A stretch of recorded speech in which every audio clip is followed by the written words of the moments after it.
On nous a appris que l'argent qui revient des diasporas africaines partout dans le monde sont plus, je crois même 10 fois ou plus fort que l'argent que nous venons des aides. Alors il faut qu'on capitalise sur ça d'une manière ou d'une autre. Right Honorable Odinga, I think you are the special envoy for infrastructure. We have a joke where I work that even if you have the greatest broadband network, often you run into a bad road network when you're trying to move goods across countries.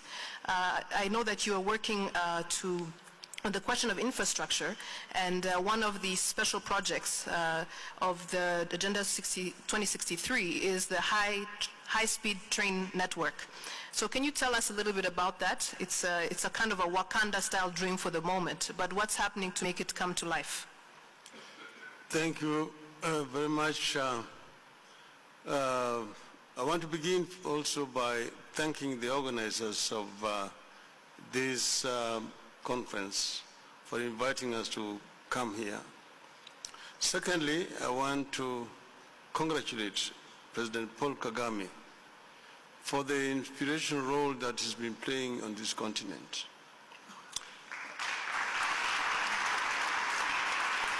And also for challenging Africans. I remember recently he said that Africans should own their problems, seek solutions to those problems, and write their own stories. And I couldn't agree more with him.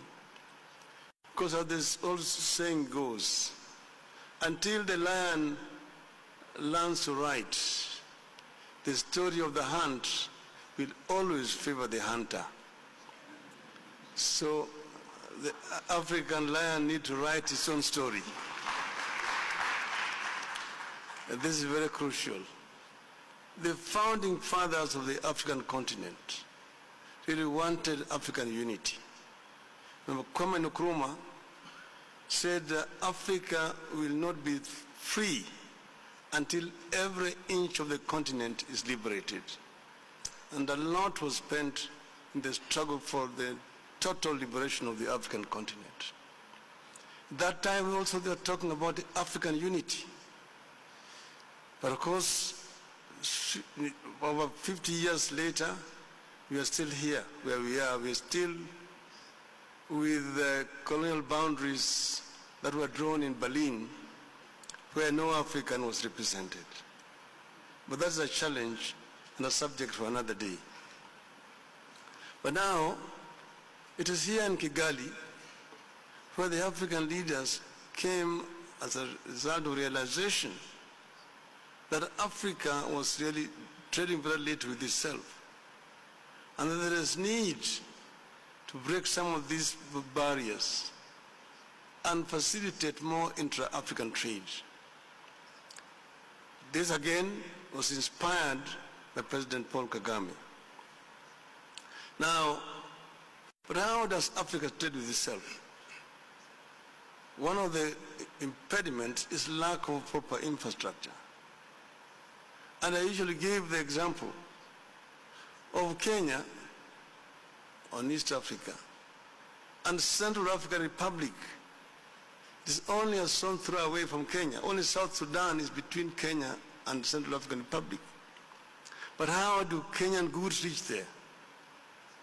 To export Kenyan coffee to Bangi, you need a ship that will go around the Cape and up the western coast, up to Cameroonian port of Douala or Kribi, and then by road all the way back to Bangi. The French are there much earlier than you. And that's why they are drinking Kenyan coffee there, christened as Nescafe. Or they drink Kenyan tea there, known as English breakfast tea. So,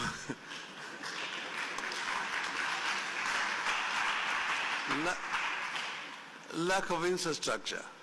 And that is why the African Union, through the agency of NEPAD, came up with the infrastructure development that will link Africa. And here we have not only the high-speed railway that you're talking about, but first the continental highways. And then we're also talking about the waterways. And then you're talking about the open skies, the air transport in the continent. And finally, the high-speed railway network.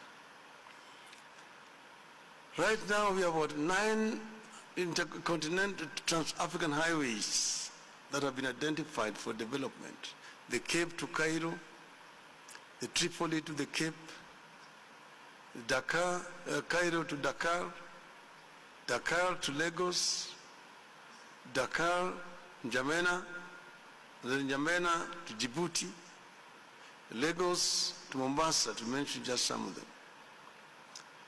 And then there is, of course, the continental high-speed railway network, which will help the transportation of goods across the continent.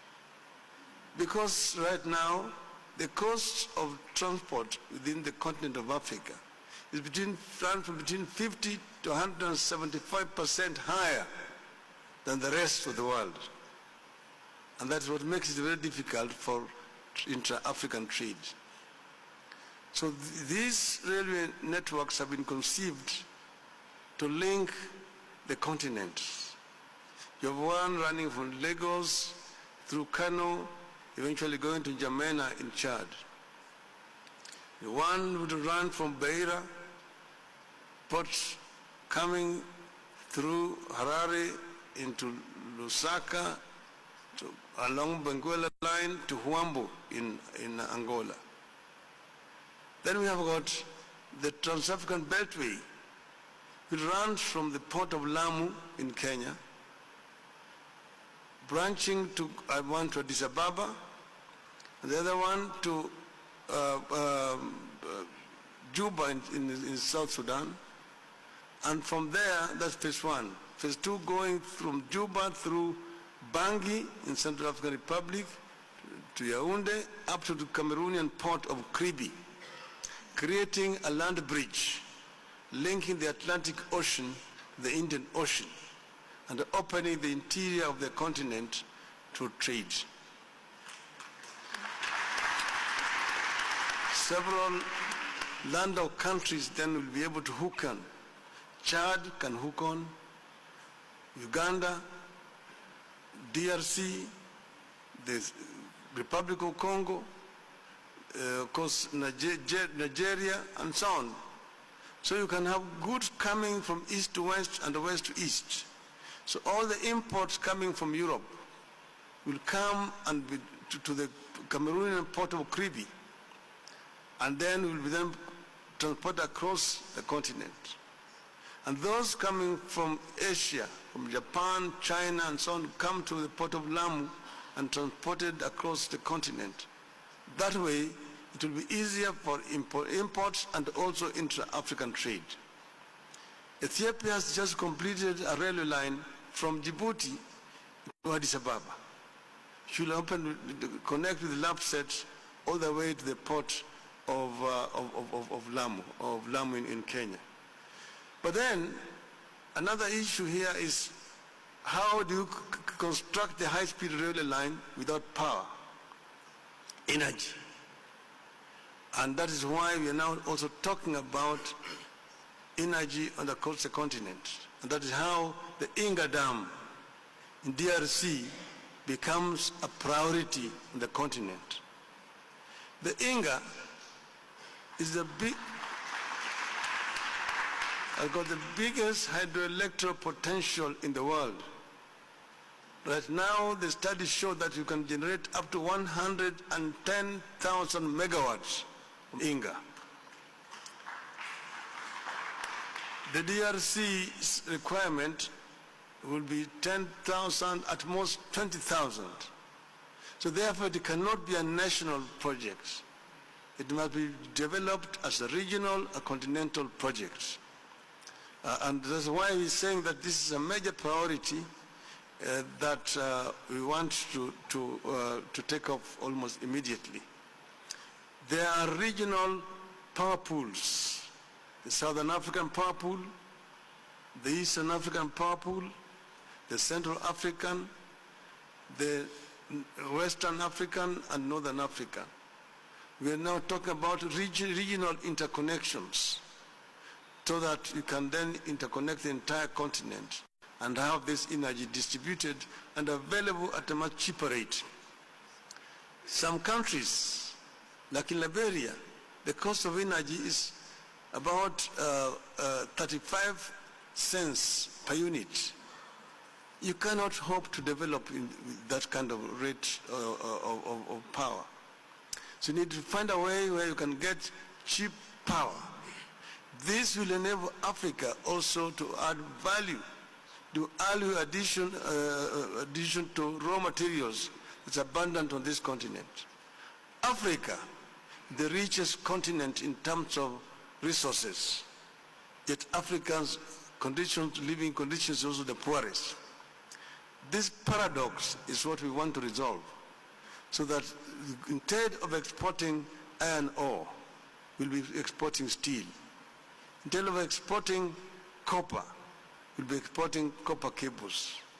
Instead of exporting bauxite, we'll be exporting aluminum, finished goods, or sheets, or channels. Most of the raw materials will leave this continent as processed products, and that will create jobs for the millions of the African youth who are impatient right now, are unemployed. Thank you. We want the African land to roar, and ensure this is the time for the African land to give a message to the Asian tiger. Thank you. I think the question that's difficult to answer here is... Et en vos rêves. Thank you. Right Honorable Odinga. Well, the Americans went to the moon a long time ago. I think in the next 60 years, Africa should not be thinking about the Mars. We should be thinking of going to the other galaxy rather than this one that we will have conquered. I believe that we want to move towards uniting Africa in 60 years. First begin with regional integration, not just economically, but political integration, uniting these countries, removing these unnecessary barriers. Here now, today we are in Kigali, we are using franc. In Kinshasa again, we are using franc. In Uganda, there's Uganda shilling, Tanzania shilling, Kenya shilling. Before the British left, there was only one East African shilling. But the French and the Belgians abandoned the franc and went to the euro. Yet now euro is still now in Rwanda and in DRC and the CFAC. We want to really unite these countries politically and economically. Finally, I mentioned about the African lion, and I want to conclude with my story about the African lion. And the African lion is talking and challenging the Asian tiger 60 years from this century, and saying that I am the African lion. I have been asleep in the forest of the Congo, and you have danced for too long alone on the stage. The European bear retreated to the poles long time ago. American panda is on the retreat. But I am now awake as the African lion. I am bounded by the mighty Kilimanjaro to the east and Mount Kenya, the Atlas Mountains to the west, the Congo River in the middle, the Nile, the Niger, the Zambezi, the Limpopo, and I am sitting on the African gold, African bauxite, African copper, African diamonds, and I am African oil.